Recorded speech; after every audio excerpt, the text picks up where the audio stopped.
Over the past centuries, art has always existed.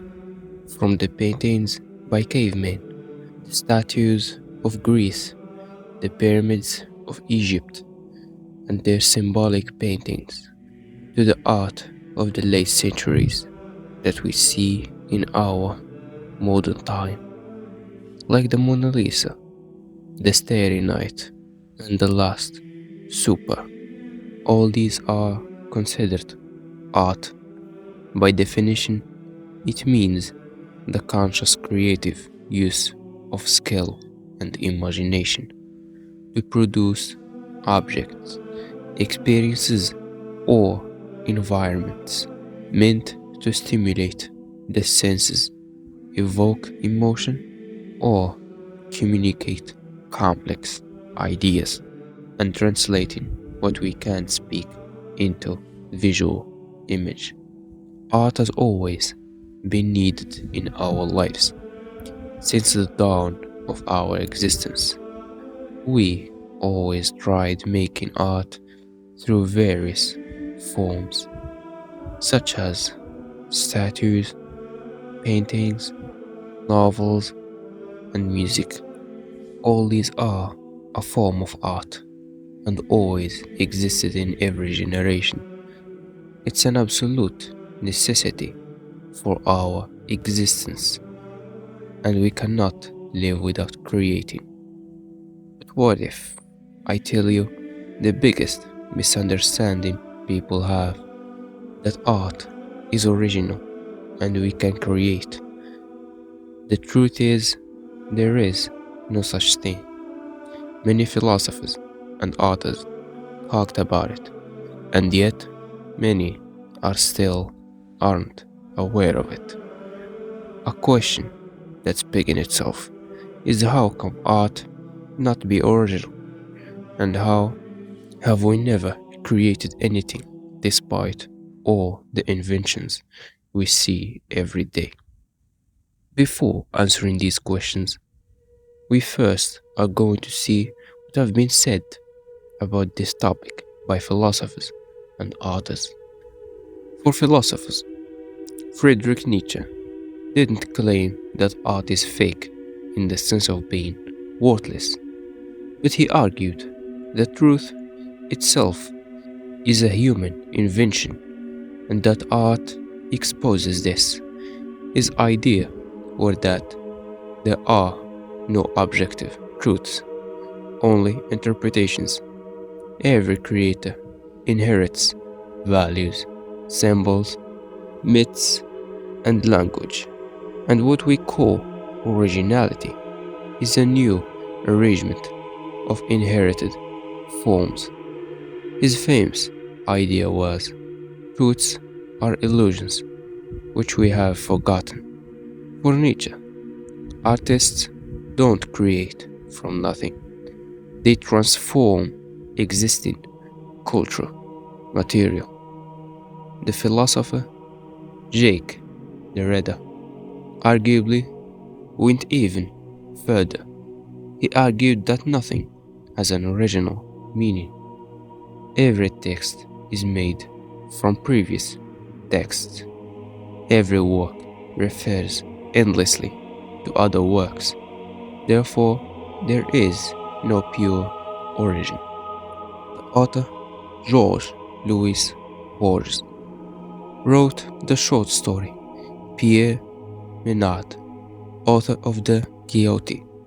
The narrator introduces Pierre Menard, a fictional French writer, and pretends to write a scholarly essay praising his work.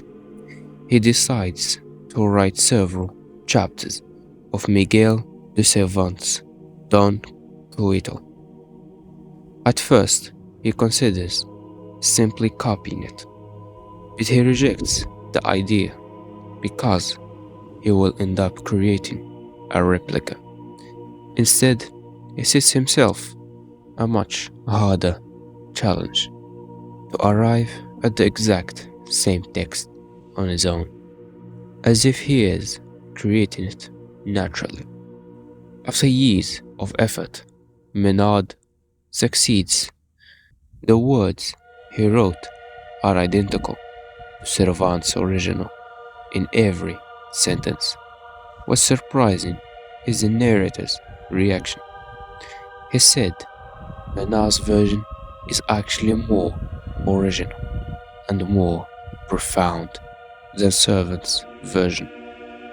Understanding from this, Borges is trying to challenge the idea that originality comes only from inventing new words or new stories. His point is that a work of art cannot be separated from its author, historical moments, and readers.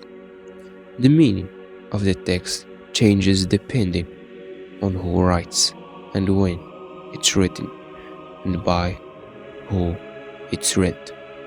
Even an identical text can become a different work because its context has changed. In other words, Borges suggests that originality isn't about creating something from nothing, but to interpret the idea in a different context for a different meaning. However, looking at this from a different angle, what people call creativity is nothing more than a creative illusion. In other words, people mix up between creative illusion and discovery. Creative illusion is reinforcing something or interpreting a previous concept. But discovery, in this context, means finding something new that never been seen before. Except such thing does not exist. Looking at paintings, they all are inspired by objects or events we've previously seen on our daily life. And same with inventions. They aren't the creation of something, but rather reinventing the same wheel with stronger materials or making it move more effectively. To prove this argument further, can you imagine a new color? Can you think of a completely original face? Can you imagine a creature that never existed before and does not have the limbs of animals you've seen before? The answer is certainly no, which proves this idea. Looking at paintings, we can realize how each holds a glimpse of reality, no matter how original it tries to be. Every person, every concept, every metaphorical art, it all existed in reality before. And it's nothing more than combination of different objects from our daily life. The same goes for statues. They are the combination of different original ideas, or simply someone who already existed. And so is music. In itself, is just rhythmic sound waves we got from nature, like birds, for example. And over time, music evolved. New instruments are used. More kind of sounds are used to create rhythmic waves. And every music you hear is a small replica of something previously done, with maybe slightly more evolved. However, this indeed does not mean people who create their work is meaningless or has no value. It indeed does, but the point of argument here is that we cannot create but mimic. You can go through every novel, story, movie, song, essay, painting, and so on. They all mimic reality. They're all a bunch of combinations from our daily lives. Our brains are very incapable of creating as much as they are in blending thoughts. Our brains can blend thoughts incredibly well, which is what we call creativity. So our creative thinking is not about being original, but rather how smoothly we can mix thoughts together. As from a scientific angle, there are few concepts that explain this situation: constructive, episodic simulation.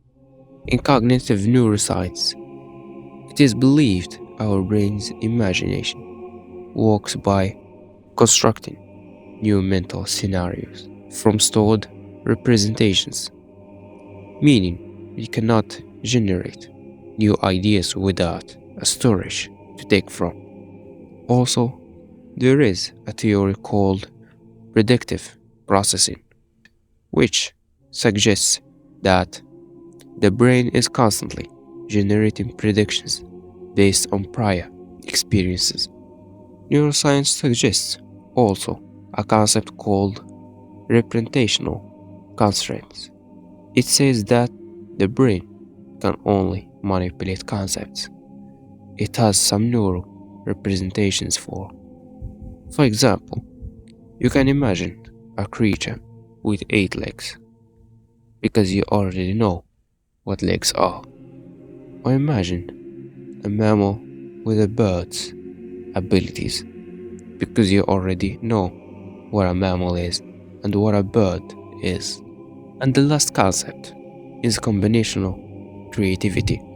Psychologists often describe human creativity as novel recombination rather than creation from nothing. In summary, we are incapable of creating completely new ideas, but rather manipulate what we already know to generate a new, unique idea.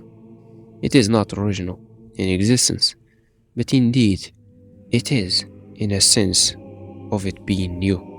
The argument of art is not real, isn't to discourage people to not create anymore. Art is exceptionally essential for our lives. We need it in almost a daily basis. It doesn't have to be original or completely new for it to be art. Sometimes the most imperfect painting is more perfect than the well drawn one. Therefore, to create is to live more, so you have more thoughts and more storage to manipulate, to create new combinations, which is in itself a different shade of originality.